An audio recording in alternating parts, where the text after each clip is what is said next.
I was in the kitchen that morning, dusted in flour and memories rolling dough the way my mother once taught me, slow with purpose, letting the rhythm of it calm my bones. It was her favorite recipe, my daughter's, peanut butter with the fork-crossed tops. I'd been making them since she had braids and a gap-toothed smile. Even after she stopped coming home for weekends, even after the grandkids called me old-fashioned, like it was a slur, I kept baking them every other Sunday, just in case she dropped by. And on that day she did, with her husband. They came in with the kind of energy that unsettles a quiet house. Shoes on voices too loud, hugs that felt like obligations. I offered cookies fresh from the oven and she smiled with her lips, but not her eyes. "You still remember the recipe?" she asked, too light-hearted. "Of course I do," I laughed. "It's muscle memory." They exchanged a look, not playful.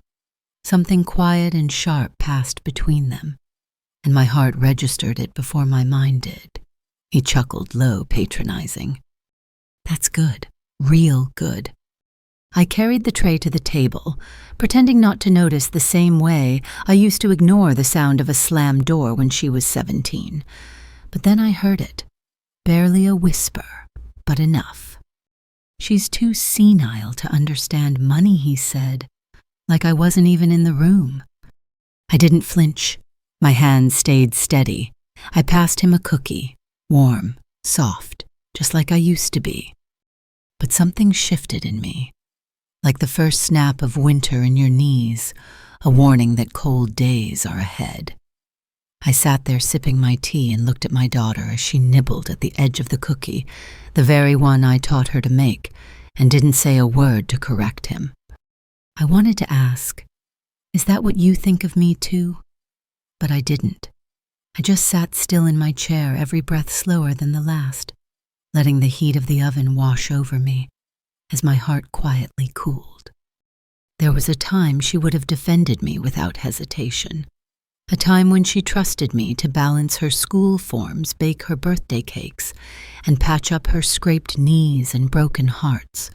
But now, because I sometimes search a little longer for my glasses or call the dog by the wrong name, I'm no longer allowed to be sharp, to be trusted, to be whole.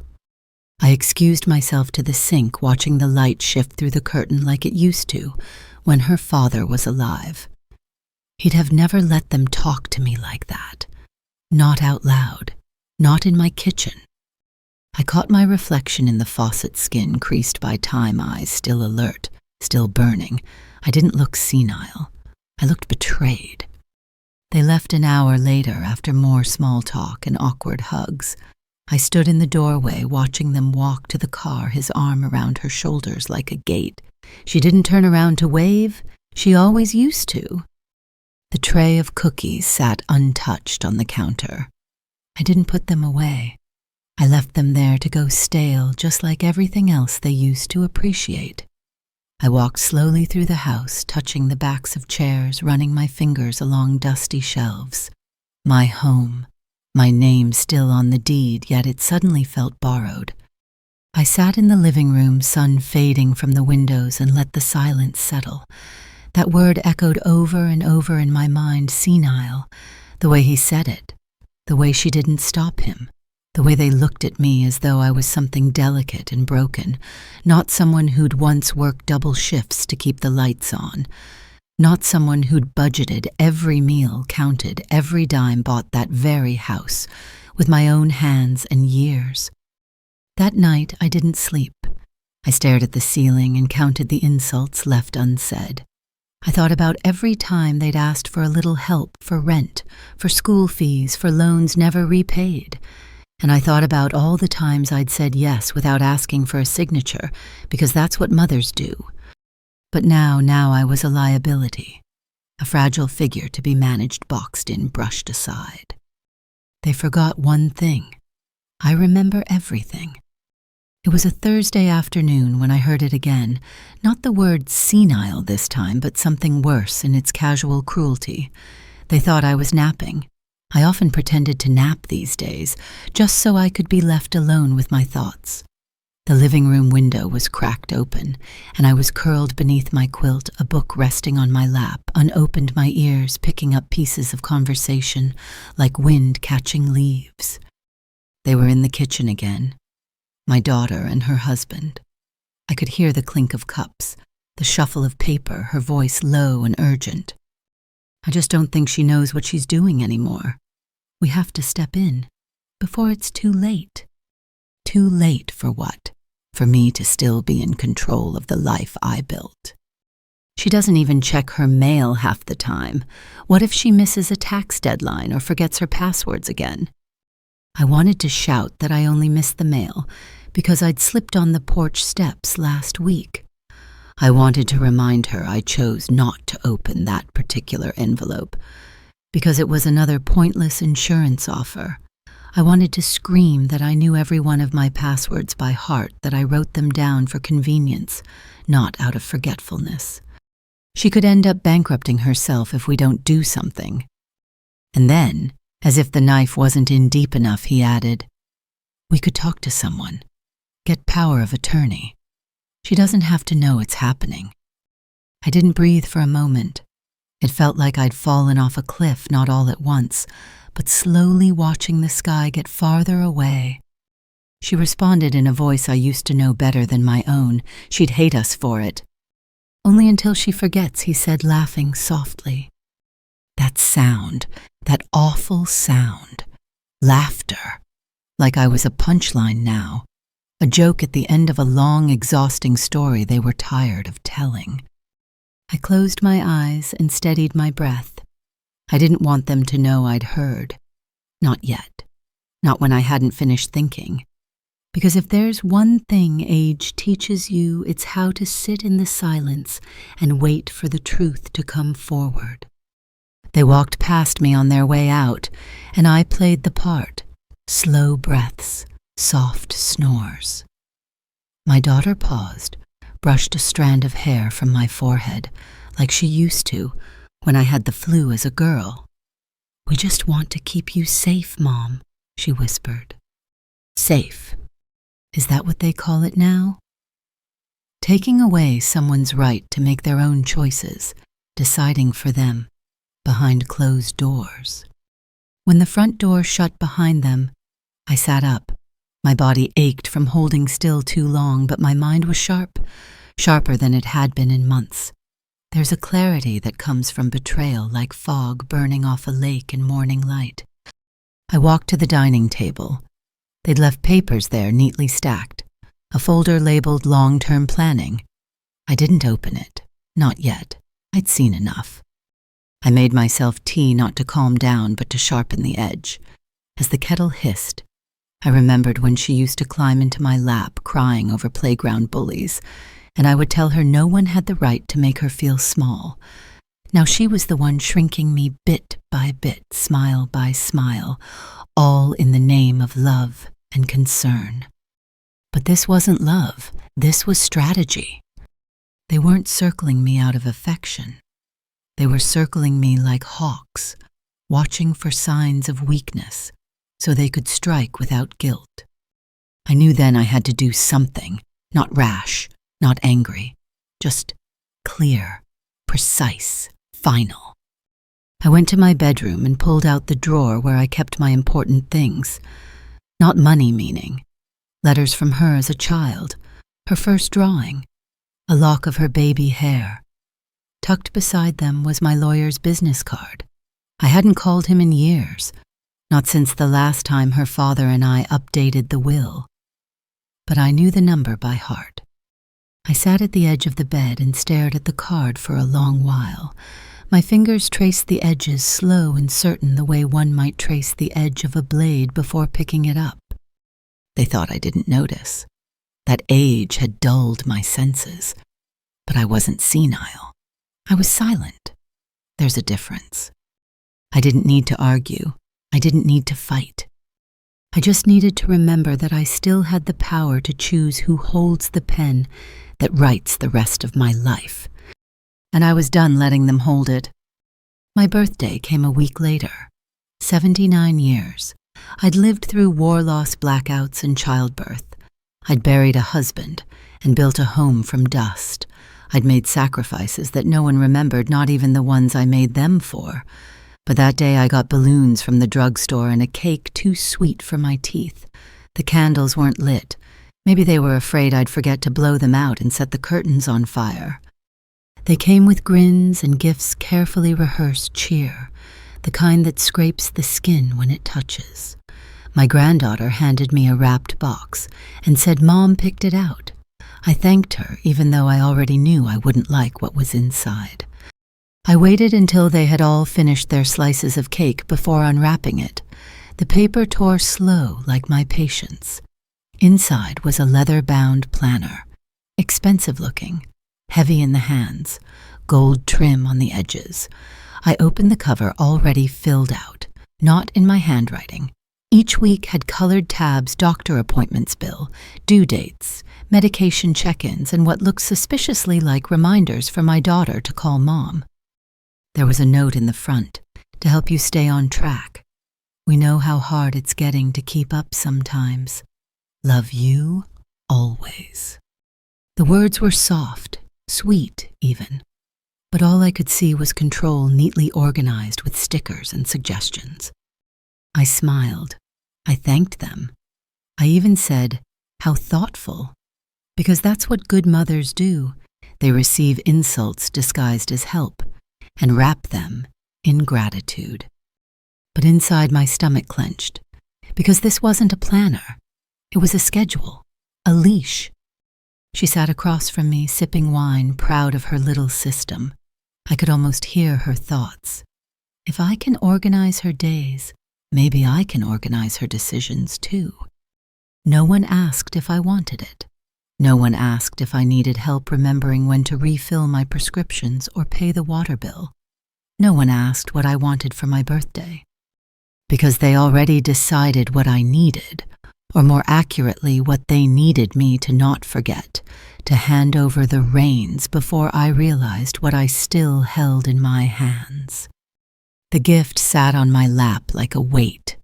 I looked around the table at the people I raised, the people I protected and fed and sacrificed for. They all looked so satisfied with themselves, so confident that they'd done something good. They didn't see the hurt in my chest. They didn't hear how loud the silence became after the applause. They didn't notice that I didn't eat more than a single bite of cake. My daughter's husband was already talking about streamlining the monthly payments, and my daughter sweetly added, "It'll be easier for everyone." Easier. I thought about how hard things had been when her father died, how I learned to budget every penny, juggle jobs, and still make sure there was a birthday cake each year, sometimes homemade from ingredients I had to barter for. I thought about the first checkbook I ever balanced, and how I taught her how to do it on the kitchen floor with fake bills and Monopoly money. Now they assumed I couldn't handle a calendar. It wasn't about memory. It was about removal, piece by piece, moment by moment. They were taking my autonomy, my choices, my voice, and all under the sugar-coated blanket of "we just want to help." That night, after the dishes were done and the hugs had gone stale, I sat alone in the living room, the planner still unopened beside me. I stared at it for a long time, tracing my fingers across the fake leather. It reminded me of a guest book from a funeral elegant impersonal final. I opened it again, flipping past the appointments, past the reminders. In the back was a pocket tucked inside was a list labeled "Things to Discuss with Mom Fall." I read it twice, then again. Consolidate accounts. Update will. Home safety evaluation. Possible downsizing options. Care schedule. If memory worsens. They weren't trying to help. They were preparing to dismantle me. I closed the book, stood up, walked to the fireplace. The embers were cold, but I lit a match anyway. One by one, I tore the pages out and watched them curl into smoke. Not out of rage, out of release. I wasn't angry, I was awake. Let them believe I was losing track of time. Let them think I didn't understand. They didn't see what I saw, now that their kindness came with locks, and their concern was just a map toward my erasure. But I still had time, and I was going to use it, not to fight to rewrite. It happened on a Tuesday, the day I usually paid the bills. I've always liked routine. I may have been forgetful now and then, but when it came to money, I was steady. Numbers made sense to me in a way people didn't always. I'd stretch $1 like dough, make sense, do somersaults. I never liked owing anyone, never liked the idea of being handled. That morning I sat down at my desk, pulled out my old ledger, opened my laptop, and went to log into my bank account. Password incorrect. I tried again and again. I typed it slowly, each key deliberate, confident. Still no entry. Confused, I clicked forgot password and waited for the reset email. But when I opened my inbox, it wasn't there. Instead, I found a message from the bank dated 3 days earlier. Your online banking preferences have been updated. If this change was not authorized by you, please contact us. My heart knocked against my ribs. I hadn't changed anything. I dialed the number immediately, the way I used to dial the school nurse when one of the kids fell ill. A calm woman answered and asked for my information. I gave her everything. After a few minutes, her tone changed. "Ma'am," she said carefully, "it looks like the primary access was recently updated. Your daughter is now listed as the main account contact with viewing and transaction privileges." I paused. My breath caught. I didn't authorize that. There was a long professional silence. "Do you have a power of attorney on file, ma'am?" "No," I said slowly. "No, I don't." Another pause. "You may want to speak with your branch representative in person." I hung up my hand, trembling not from age, but from something deeper. Disbelief curdled into rage. I opened my desk drawer, where I kept my old checkbooks, receipts, passwords, and copies of everything. Neat, ordered, consistent. I wasn't confused. I was being erased. The worst part wasn't the change.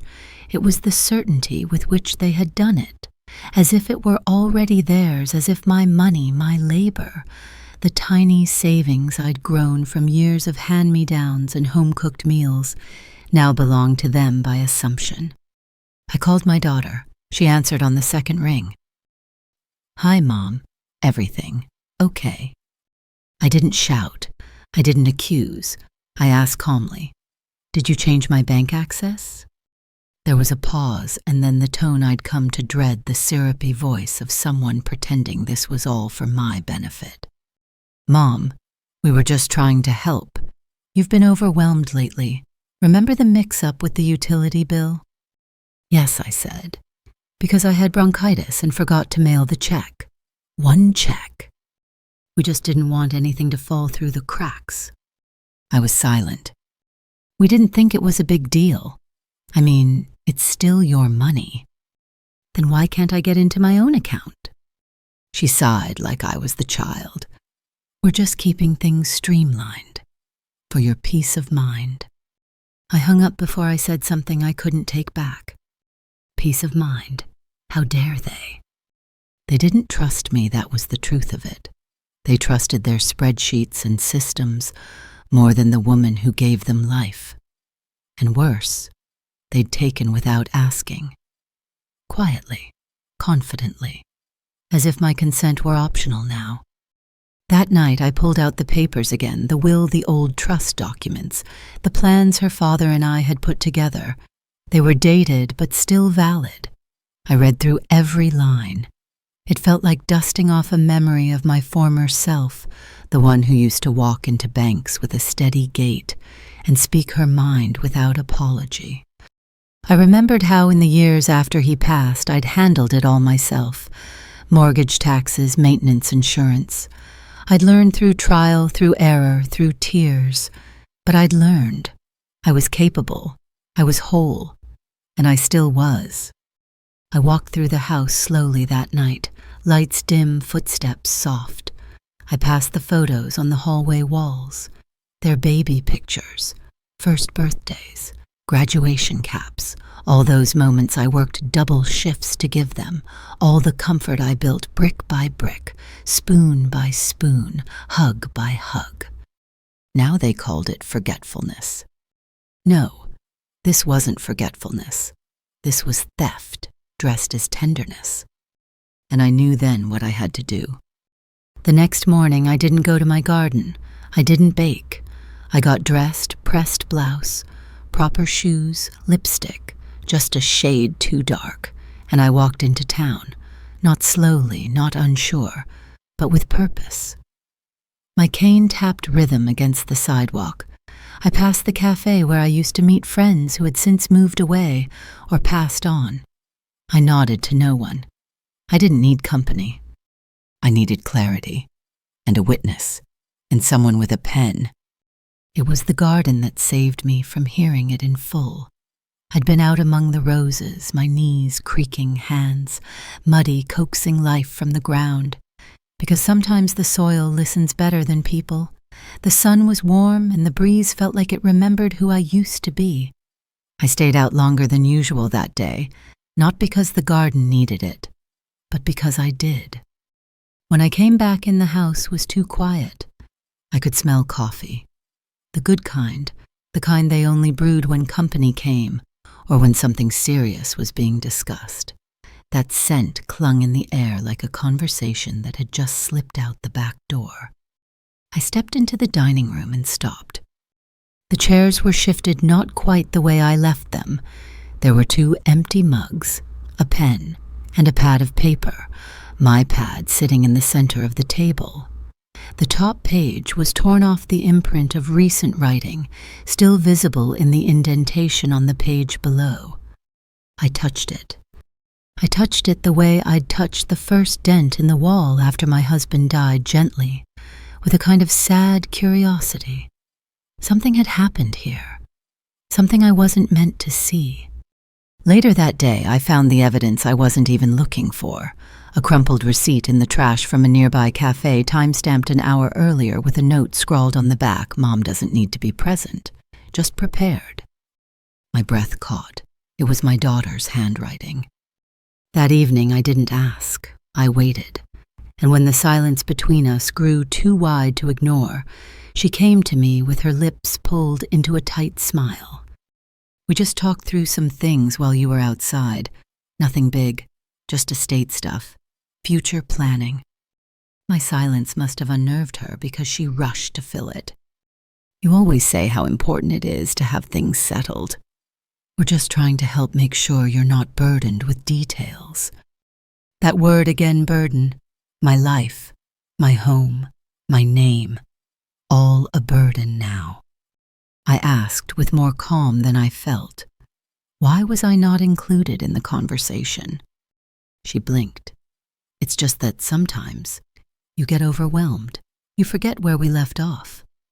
I wanted to laugh, not the kind from joy, but the kind that keeps you from screaming. I forget things I said, but I don't forget who I am. That stopped her.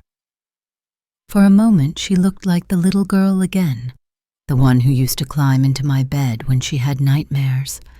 But it passed. She brushed some invisible crumb off her sleeve and offered a quick, "We're just trying to be proactive." "Proactive," I repeated. "Does proactive mean secret now?" She didn't answer. I went upstairs and closed the door behind me, pressing my back to it like a dam holding back the flood. There was a time when my home was sacred, when decisions were made around this table with everyone present, no matter how small. I raised my children to use their voices.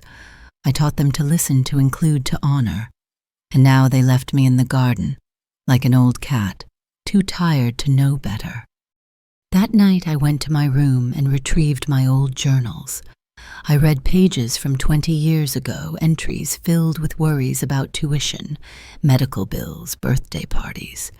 Worries I never let them see. They never knew how often I cried in the pantry, or how many nights I sat up calculating how to stretch groceries into meals that wouldn't feel like leftovers. They only saw comfort because I created it. I sat there by the window journal in my lap and realized something that chilled me to the bone. They weren't just planning for when I couldn't make decisions. They were assuming that moment had already come, without asking, without checking, without respecting. I didn't need their permission to make my own choices. I needed to remember that I still had time to act. So I picked up the phone, not to call them, but to call the man who helped me protect this family for decades, the one who once said to me, "People change, but paperwork speaks louder than guilt." And I was ready to let the paper speak. Dinner that weekend felt like a test I didn't agree to take. They brought takeout, some trendy new cuisine I couldn't pronounce, arranged in little compostable boxes, like they were gifts instead of meals. My granddaughter asked if I'd ever tried Ethiopian food before, and I smiled politely even though my stomach had been craving stew and bread, something familiar, something that didn't come with a QR code menu. We all sat around the table like strangers dressed up as family. I passed the napkins, I refilled the water, I nodded where expected. I didn't say much, not because I had nothing to say, but because I was watching, listening. It happened when I mentioned a story, a simple memory. I recalled a trip we'd taken when my daughter was 16, how she got carsick in the middle of the mountain road and made us all pull over. She laughed embarrassed, swearing she'd never eat gas station jerky again. I told the story just the way I remembered it, the color of the sky, the smell of pine, the sting of gravel beneath my knees as I held her hair back. But she frowned, leaned toward her husband and said softly, "That wasn't me. That was your sister, remember?" I stared at her. "No," I said. "It was you. You had that orange sweatshirt with the hole in the sleeve." She laughed the kind of laugh that sounds like a door closing. "Mom, I've never owned anything orange in my life." There it was again, that tilt of the head, that patient smile, that glance exchanged between her and her husband, like they were silently checking off another box on their invisible list of my mistakes. "I think you're mixing things up again," she said, reaching across the table to pat my hand. Again. The word stung harder than I expected. She said it with softness, but behind it was certainty. Like my recollections were no longer valid, like my stories were fiction, cute perhaps, but unreliable. I sat still, but inside something flared. Was it possible I was wrong? Maybe. Memory is slippery like thread through old fingers, but I remembered her face. I remembered the jerky. I remembered how she cried in the back seat and begged me not to tell anyone at school. That wasn't her sister. That was her. But it didn't matter, because in that moment my truth was dismissed. We moved on. The conversation shifted to vacations they wanted to take, upgrades they wanted for their house. She asked if I'd thought about downsizing. "You don't really use the upstairs anymore, do you?" she said between bites. I looked around my house filled with the echoes of my husband's laugh, the scrape of high chairs, the tick of the old clock that still worked without batteries. "No," I said. "I still use it. I go up just to remind myself that I still can." They smiled again. Tight. Rehearsed. Tired of explaining things to me, maybe. Or maybe tired of pretending they still needed my permission. After they left, I wandered upstairs, slowly, deliberately. I touched the rail, felt the creak of each step. In the guest room was the same old quilt stitched with fading reds and greens, one I made the winter their father had pneumonia. Each square held a story, a season, a sacrifice. I sat on the bed suddenly exhausted and let the dark fill the room. Was I really losing it? Was I confusing people and places and dates the way they said, or had I simply become inconvenient? My clarity, an obstacle in a plan that worked better if I was just a little softer, a little less sharp. I remembered when my mother started to fade. I remembered the moment I realized she no longer remembered my name, the ache of that, the way the world tilted. I swore I'd never let that happen to me. I read, I walked. I filled crossword puzzles with ink pens. I stayed curious. I tried. And now they looked at me like it was already over. I stood by the window and looked down at the driveway, now empty again.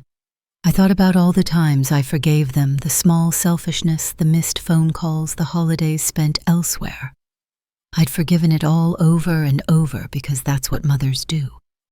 But forgiveness doesn't mean blindness. And now I saw it clearly. It wasn't just about memory. It was about control. Every correction, every gentle contradiction, every smile dipped in pity. It was all part of something larger, a narrative, one in which I was slowly, gently being written out of my own story. So I lit a candle. I sat at the kitchen table. I opened a blank page in my old notebook and wrote in ink. I'm not confused. I remember everything, and tomorrow I make it official. I'd written it the night before in my neatest script, the one I'd used on birthday cards and school permission slips, the one my daughter used to copy when she was learning cursive. Eggs, bread, sweet potatoes, hand soap, Earl Grey. 5 things.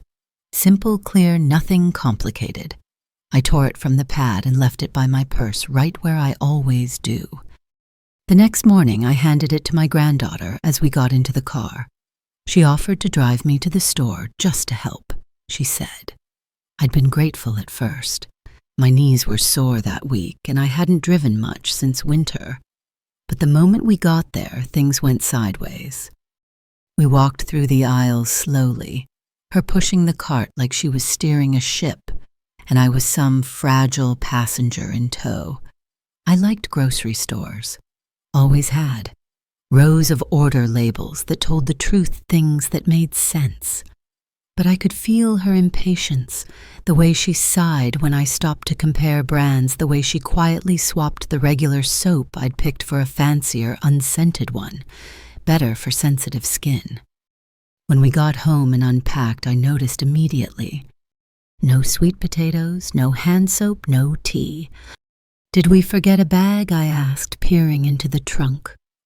She looked confused, then defensive. That stuff wasn't on the list, Grandma. I blinked. Yes, it was. I wrote it out myself. She held up the list. 4 items. No tea, no soap. I stared. That wasn't my handwriting. Where's the list I gave you? I asked. She shrugged. I must have dropped it. I rewrote it from memory before we left. You rewrote my list? I asked, voice quiet but sharp. Well, yeah. You had some scribbles and cross-outs. I figured you'd meant to leave things off. I felt it then, that awful creeping sensation of being erased. Not aggressively, not even intentionally, just quietly, smoothly, as if my thoughts were clutter to be reorganized, as if my preferences were errors to be corrected. I didn't yell. I just folded the receipt, tucked it into my sweater pocket, and said I'll make do. But all afternoon the missing tea sat like a hollow in my chest. I kept reaching for it mentally, emotionally, the way you reach for someone who isn't coming back. I boiled water anyway. Used an old chamomile bag from the back of the cupboard. It was bitter, and not from the herbs. Later that evening they laughed about it on the phone. I heard her in the hallway talking to her mother. She was so sure she wrote sweet potatoes, but it was nowhere on the list. Then the whisper, that soft dagger. Honestly, I think it's starting to slip. That word again. Slip.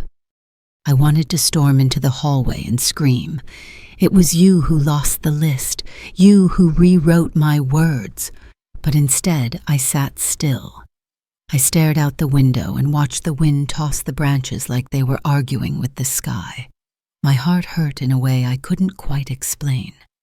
Not anger, not sorrow, just disbelief. Because when you're old, you think the battles are over. You think you've earned peace. You don't expect to be fighting for the right to remember, for the right to be believed, for the right to your own grocery list. I walked into the kitchen. I opened the trash. There, under an old coffee filter, was the original list.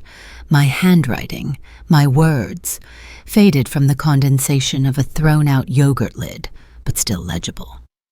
Eggs, bread, sweet potatoes, hand soap, Earl Grey. I pressed the damp paper to the counter and stared, not because I doubted myself anymore, but because this was proof, evidence. Not that I was right, but that I was still me. I made a copy of it, slipped it into the drawer where I kept my important things, not because it was about groceries, but because it was about agency, about voice, about truth. That night I sat on the edge of the bed and asked myself a question I'd never had to ask before. What happens when the people you love stop believing you're real? And the answer came quietly. You start believing yourself harder. You hold your ground. You find new ways to speak, not with volume, but with precision. Because being underestimated is painful, but being prepared is power. There are certain drawers in every house that hold the quiet truths. The drawer with your wedding certificate, the one with your children's report cards, the envelopes from the bank you never throw out because the ink means something even now. Mine was the bottom drawer of the hallway cabinet beneath the sewing basket and the box of old Christmas cards. It hadn't been touched in months, at least not by me. I opened it that morning looking for the warranty papers for the stove. Instead, I found a binder I didn't recognize. Black leather, no label, new, too new. My hands hovered before I touched it. A part of me already knew. You get to a certain age where your instincts become louder than your doubts. I picked it up and brought it to the kitchen table. The house was quiet, the kind of silence that hums with something unspoken. I opened the cover. The first page held a printed spreadsheet labeled Asset Reallocation Plan. There were line items I'd never seen before, notes about consolidating my savings accounts, recommendations to close my safe deposit box, pending discussion and ideas for streamlining inheritance. My name was there, but the handwriting was not mine. There were photocopies of my property title, a page marked Living Trust Options, a filled-out power of attorney form unsigned, thank God, but partially completed in handwriting I recognized immediately my daughter's. Each page was like another layer of my identity pulled away from me, reassembled in a version I hadn't been invited to approve. My breath caught when I saw the notepaper clipped to the back, best if presented after her birthday, once she's feeling more open. Presented like I was a project, like my life had become a corporate transition, a baton, to pass before I realized it had left my hands. I couldn't move for a long time.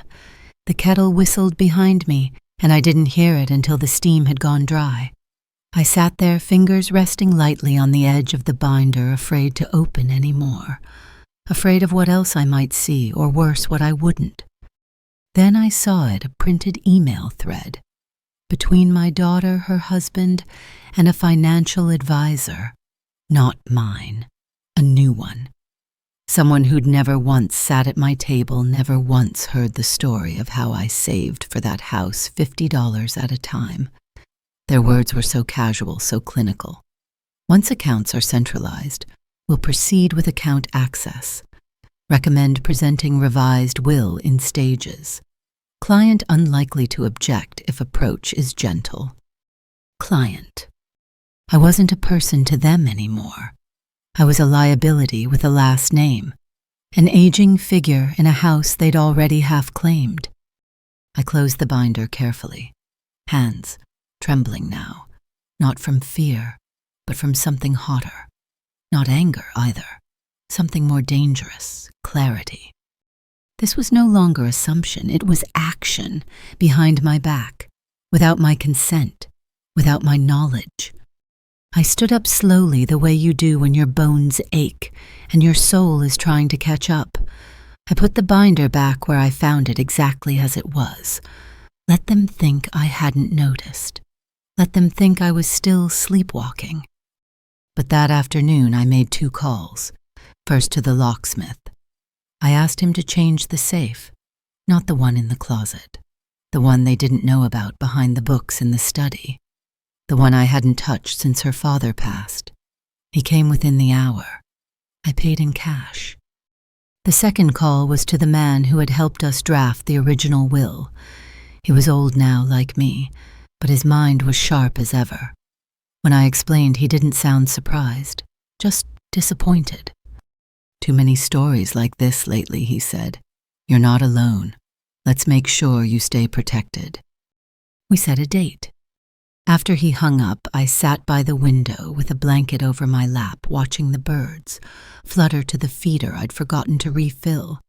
I thought about how I used to stand guard over that nest, the family, the home, the future. I'd built it so carefully, so lovingly.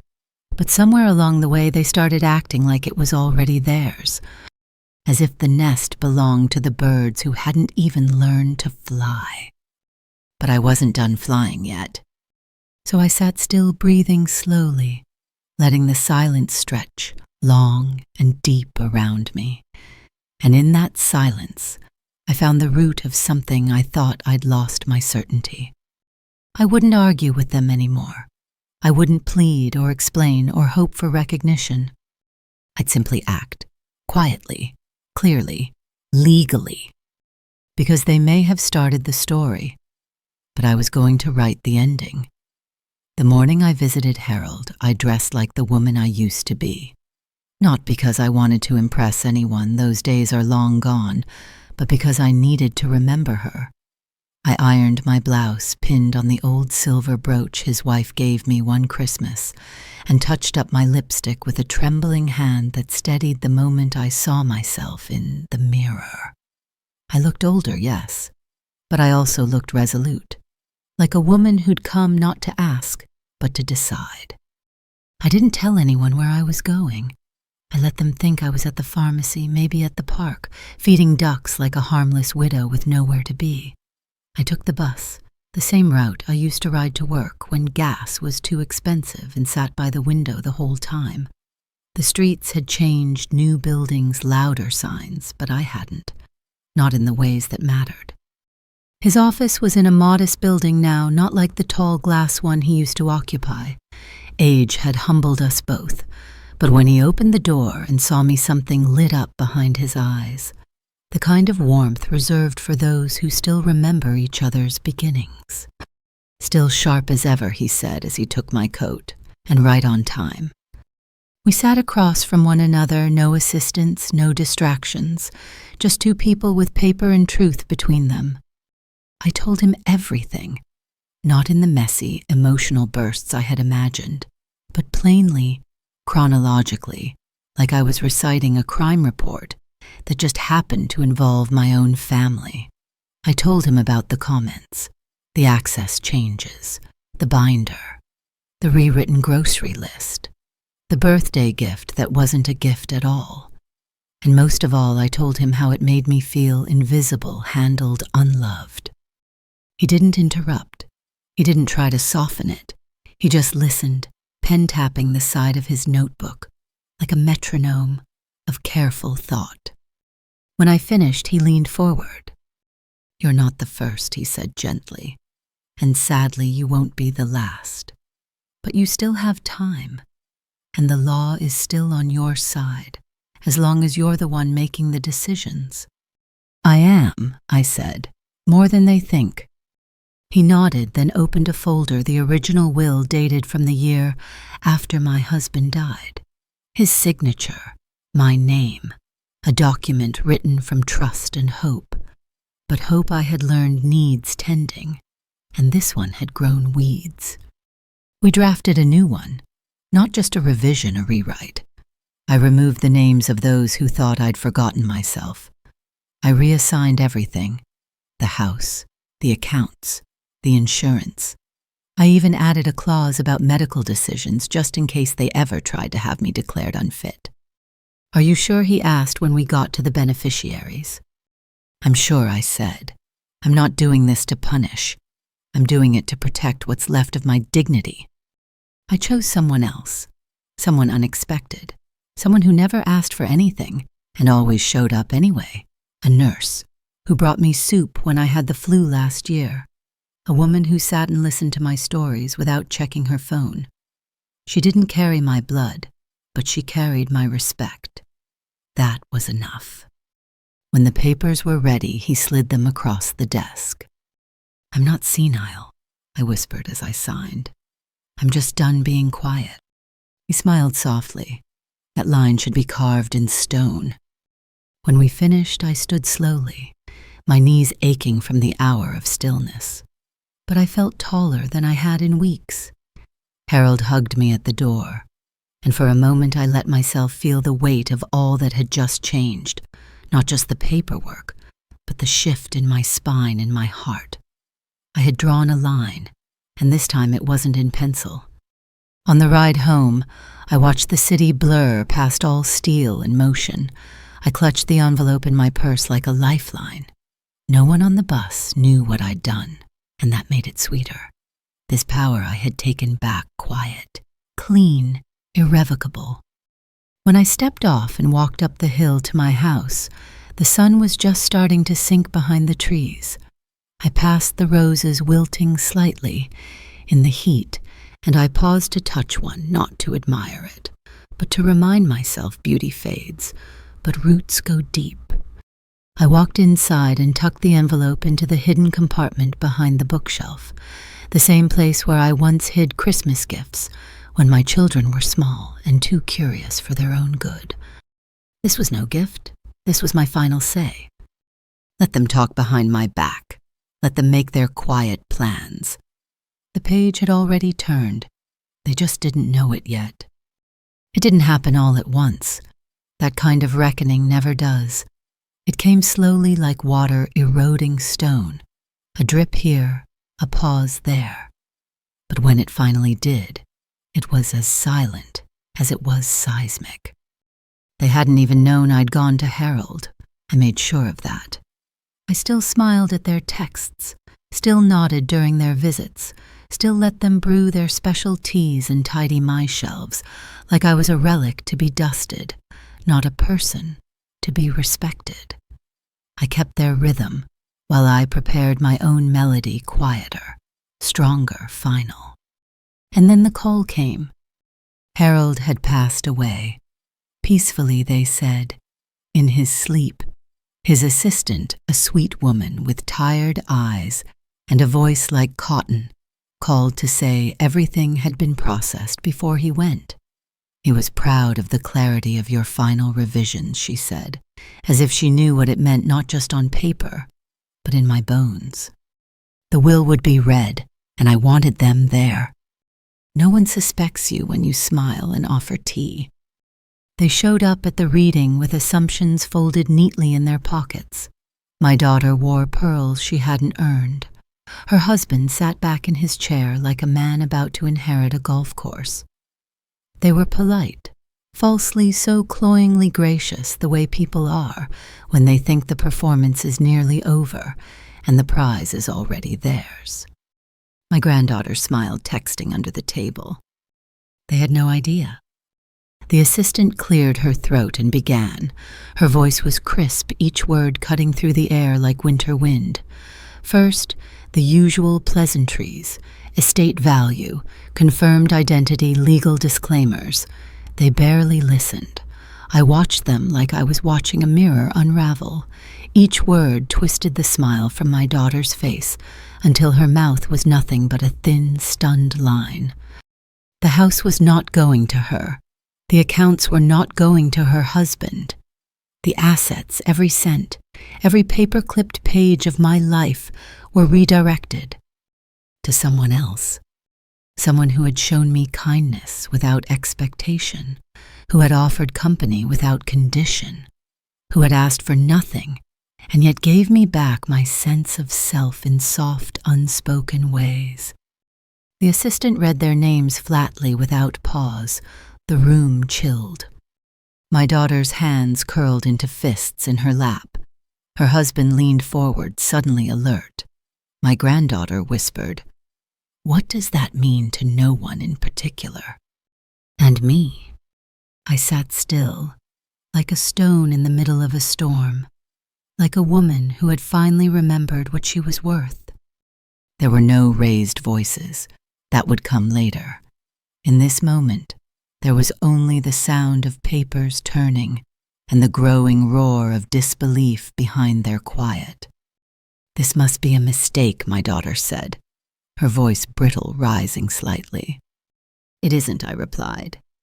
She turned to me, blinking as if she were waking up from a dream where the world revolved around her. "You changed everything."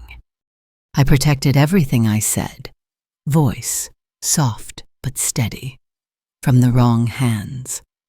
Her husband tried to speak, but I held up my hand, a gesture I hadn't used since she was 7 and refused to brush her teeth. He stopped. "You think I don't see things I said, but I see everything, every little plan, every little smile that didn't reach your eyes, every decision made in whispers, every list written without me." My daughter stood now, flustered, trembling with rage that had no place to land. "We were trying to help." "No," I said. "You were trying to take." And that was the truth, not in a villainous way, not even in a cruel one, but in the way people do when they believe their love gives them permission to override your autonomy. They wrapped their control in soft paper and called it concern. But control is control, no matter how gently it's applied. They left without finishing their coffee. No hugs, no goodbyes, just footsteps retreating into the hallway like thunder rolling off a mountain. I stayed behind with the assistant. She looked at me with something I hadn't seen in a long time, not pity, not fear, respect. "You handled that with grace," she said. I smiled, but it didn't reach my eyes. Not yet. "I handled it with truth," I said. Grace came later. That night the house was quieter than usual, the kind of silence that follows a storm. I made myself a cup of tea, real tea, and sat by the window. Outside, the wind moved through the trees with purpose, as if it too had something to say. For the first time in months, maybe years, I didn't feel like I was waiting. Not for approval, not for affection, not for a call, a visit, a thank you. I had released all of it. I didn't win anything that day. I reclaimed something. And sometimes that's more than enough. They came back, of course. Not immediately. No, there was too much pride, too much shock. But within the week, the calls began. First from my daughter. Hesitant, forced brightness in her voice, like sugar poured over rust. "Hi, Mom. Just checking in. How are you feeling?" I almost didn't answer, but silence can be misread as weakness, and I'd had enough of being misunderstood. So I picked up. "I feel clear," I said. A pause. She hadn't expected that. "That's good," she said too quickly. "We've all been a little confused this week. Maybe we could talk, just the two of us, clear the air." But the air wasn't the problem. The problem was how they'd polluted it quietly, subtly, as if I wouldn't notice the shift. But I had, and I wasn't breathing that in anymore. "There's nothing clouding my judgment," I told her. I made my decisions with both eyes open. "But we love you," she whispered. I believe that in the way people believe the sky is blue, generally true, but occasionally filled with smoke. Still, love without respect is a cage, and I'd already found the key. Later, she came in person. She didn't bring flowers, just herself. Her voice trembled more than I'd seen in years. "I don't understand," she said, standing in my living room like a guest in a stranger's home. I gestured for her to sit. She didn't. She paced instead. She started to cry, not a deep, guttural cry from the soul, but a light sob, the kind you feel in your throat, more than your chest. And still not once did she say what mattered. "I'm sorry we made you feel that way," she said. That way. Not "I'm sorry we took from you," not "I'm sorry we acted without asking," just sorry for how I felt. There's a certain emptiness to apologies that tiptoe around guilt. I recognized it immediately. It wasn't repentance, it was damage control. She wasn't mourning what she'd done. She was mourning what she'd lost. They all were. Over the next week there were more gestures, a voicemail from her husband, stiff uncomfortable stumbling over phrases like miscommunication and only looking out for your best interest. He didn't even say my name. My granddaughter sent a card pastel pink with a teacup on the front. Inside was a single line written in loopy script, "I hope we can still have lunch sometime." No mention of the binder, no mention of the lies, just an invitation draped in denial. I kept all of it, every call log, every note, not out of spite but as reminders, not of the betrayal, but of the silence that followed it, the way no one had said, "We were wrong." That was what I needed, not flowers, not lunch, just a single honest sentence that said they understood what they had done. But it never came. And yet I didn't feel angry. That was the strange part. I'd expected to carry rage like a lantern through the rest of my days, but what I carried was something simpler: release. I didn't need them to apologize the right way, because I no longer needed them to validate what I already knew. I had been right, and I had protected myself. That was enough. I went about my days with a quiet new rhythm. I made tea in the mornings and sat by the window reading old letters I'd written to myself in younger years. I walked slower, but breathed deeper. I spoke less, but heard more birdsong wind through curtains, the sound of my own thoughts, finally, untroubled by doubt. They visited once more together this time. It was awkward. My daughter held a small basket with fruit and crackers like that could fix years of subtle undermining. "We're worried you've shut us out," she said. I didn't respond right away. I took the basket and set it aside gently like you would a gift from a stranger. Then I looked her in the eye. "You shut me out the moment you decided I didn't know who I was." She started to protest, but I raised a hand, not in anger and closure. "This home was always open to honesty," I said, "not just family." They left quietly. No hugs, no promises, just silence trailing behind them like smoke. That night I took out the new will and read it one last time. Not because I doubted my choices, but because I wanted to see in print the proof that I had mattered to myself. Because that's what they never taught us, isn't it? That you can reclaim yourself at any age. That your voice is never too old to ring true. That even if they don't understand, you can still understand yourself deeply, fully, fiercely. The apologies were empty, but I was full. And for the first time in years, I didn't need more than that. The morning I finalized the beneficiary documents, I brewed a pot of strong tea and set one cup at the table across from me. Not for anyone, not really. It was a ritual, a quiet act of closure. One for me and one for the life I was releasing.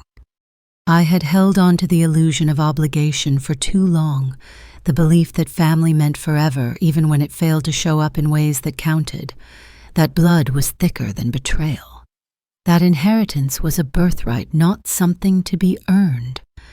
But I no longer believed that. The new beneficiary. She wasn't related to me by any name you'd find in a registry.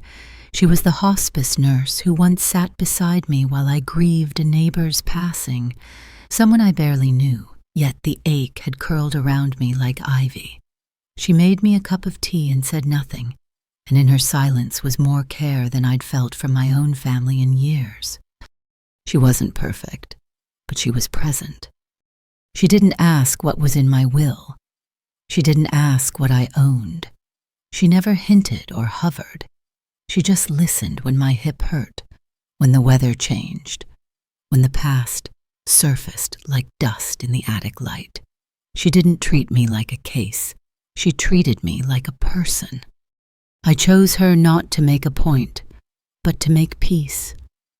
Peace with myself for no longer waiting to be seen by people who looked past me. Peace with my younger self who used to give and give until her own hands were empty. Peace with the idea that love doesn't always come in the shape you expect, but when it arrives, you still get to name it. You still get to honor it.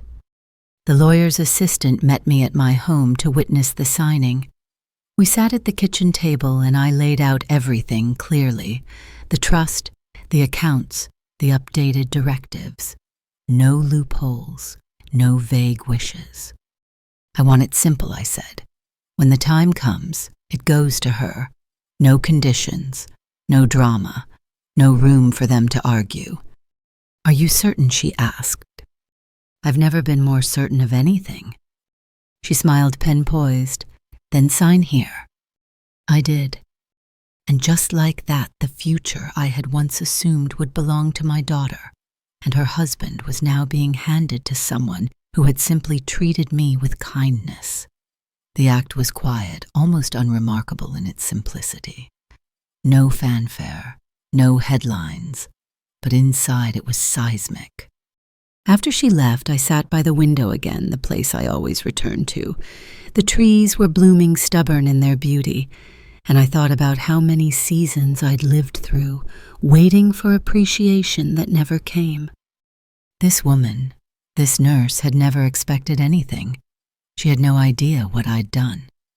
She didn't know that her laughter, her steady hands, her quiet grace, had become a lighthouse to me in the fog of family disappointment. But that's how real care works. It doesn't announce itself. It just is. I penned a letter that afternoon, not a legal one, a personal one, for her. I didn't say how much or what exactly she'd be receiving. I simply wrote, "You gave me your time when no one else did.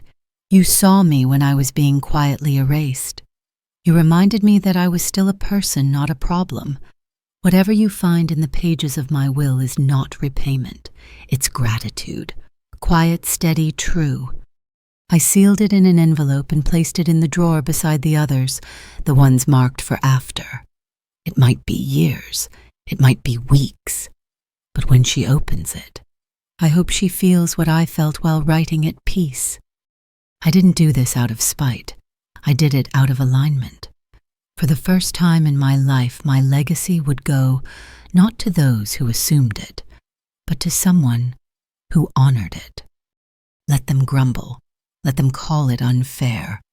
But fairness isn't measured by bloodlines. It's measured by presence, by care, by love without agenda. And she gave me all three. It started with one frame of photo on the mantel, dusty around the corners of my daughter in her graduation gown. She was smiling, arms around her father, and I stood beside them, half out of frame, holding the diploma, as if I were presenting it to the world. I took it down, gently, like unpinning a memory from the wall of my heart. Then I moved on to the others, the family trip to the mountains, her wedding photo with my dress carefully edited out of the official version, the picture of all of us around the Thanksgiving table, me in the kitchen in the background, holding a ladle like a prop. Each photo had once been a source of warmth. Now they were echoes of a past that had quietly rewritten me into a minor character. I didn't cry. I didn't break anything. I simply took them down one by one and wrapped them in newspaper the way I used to wrap fragile ornaments after the holidays. Some went into storage. Some I threw away, not out of hatred, out of release. I replaced them slowly, intentionally. A snapshot of me and my late husband taken long before the weight of parenthood and disappointment creased our brows. A photo of my rose garden in full bloom last spring, A candid picture the nurse had taken of me, laughing with a cup of cocoa in hand, my eyes wrinkled with joy I'd forgotten I still had. I hung an old oil painting my sister had made decades ago, nothing special by gallery standards, but to me, it was a window into a time when family meant safety, not scrutiny. The house began to shift. The walls, once covered in the narrative of people who'd stopped listening, now whispered back to me in colors and faces I trusted. It didn't take long, just a morning and a little bravery. I even rearranged the living room, moved the couch away from the television and toward the big window that overlooked the garden. I placed the chair with the softest cushion beside it, a stack of old books within arm's reach, a new kind of sanctuary. When my granddaughter stopped by unannounced a few days later, she paused in the doorway. "Where are all the pictures?" she asked, setting down her bag. I smiled. I decided to redecorate. Her eyes scanned the room, a flicker of unease dancing behind them.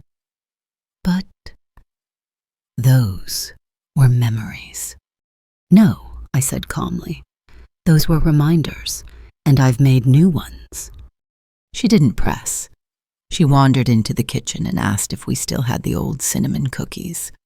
I gave her one, though I didn't sit down. "I've been thinking a lot about legacy," I said as she munched. She raised an eyebrow.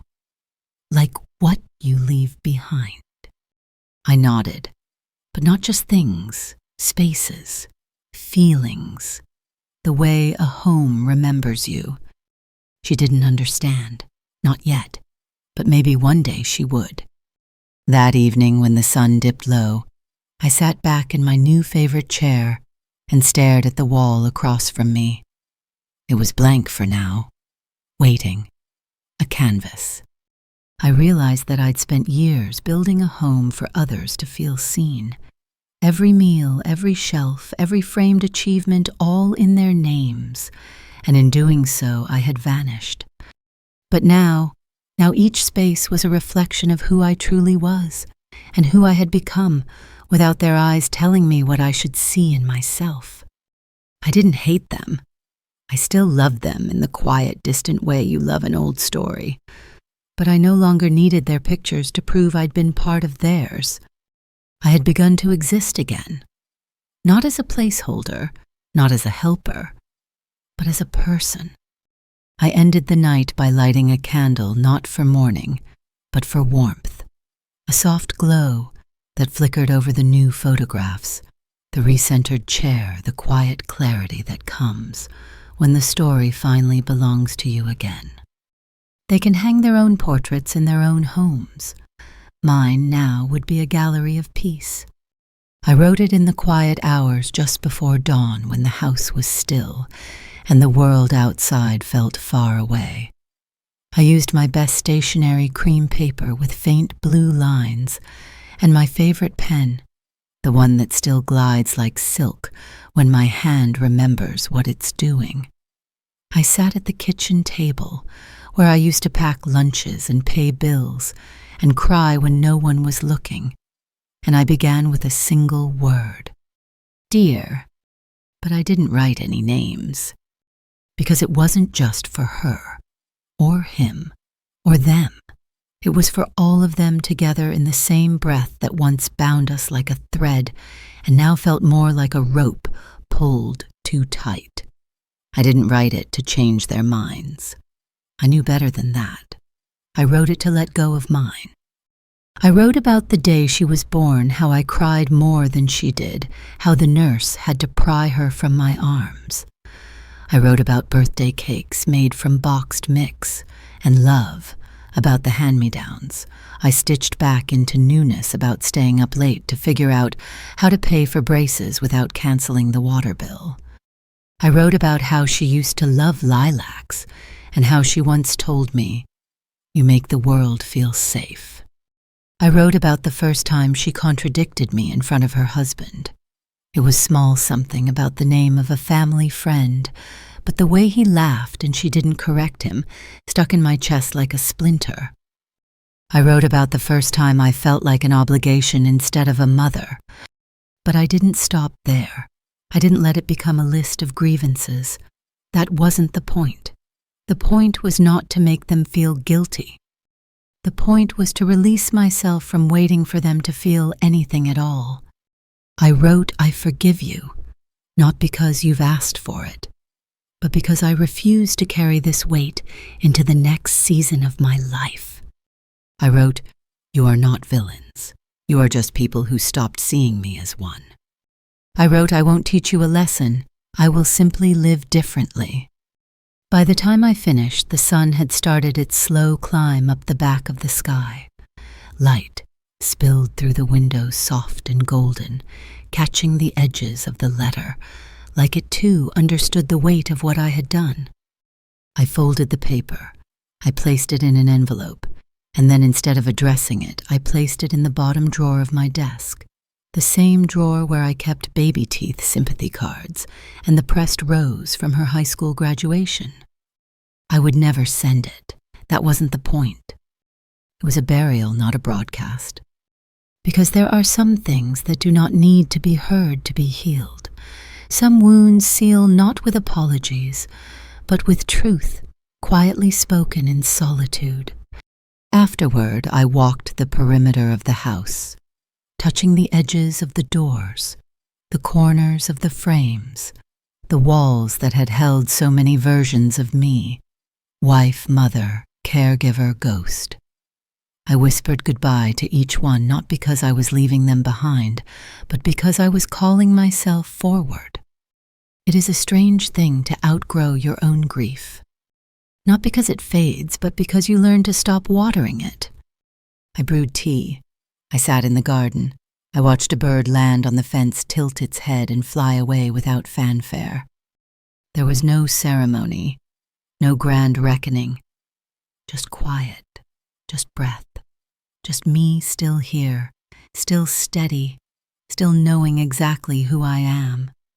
The letter would never be read, but I had read it, and that was enough. It was a quiet Sunday when I did it, the kind of day when everything felt suspended, like the world itself was holding its breath. I had been moving slowly for weeks, not just in body but in spirit, rearranging, deciding, letting go. Each small act had been a thread, and that morning I tied the final knot. I walked through the house one last time, not to mourn it, but to thank it. Each room still echoed with pieces of me. The long-ago laughter in the hallway, the rhythm of footsteps down the stairs, the whisper of old records spinning in the corner. I touched the doorknobs, the window panes, the chipped edge of the kitchen counter where countless meals were made from scratch and love. I opened the cabinets. They were mostly empty now, not because I had cleared them, but because I had taken only what I truly needed. The rest I left behind like old skin. I didn't want to take the memories. I wanted to leave them here where they belonged. Let the house keep them. I placed the keys on the counter, not with bitterness, with ceremony. The ones who would come next, maybe a new family, maybe the nurse someday they would find a space that had already forgiven, a place softened by resolve, not rage. Out on the porch the wind was gentle, almost like a sigh. I sat on the swing, let it creak beneath me one final time, and looked at the garden.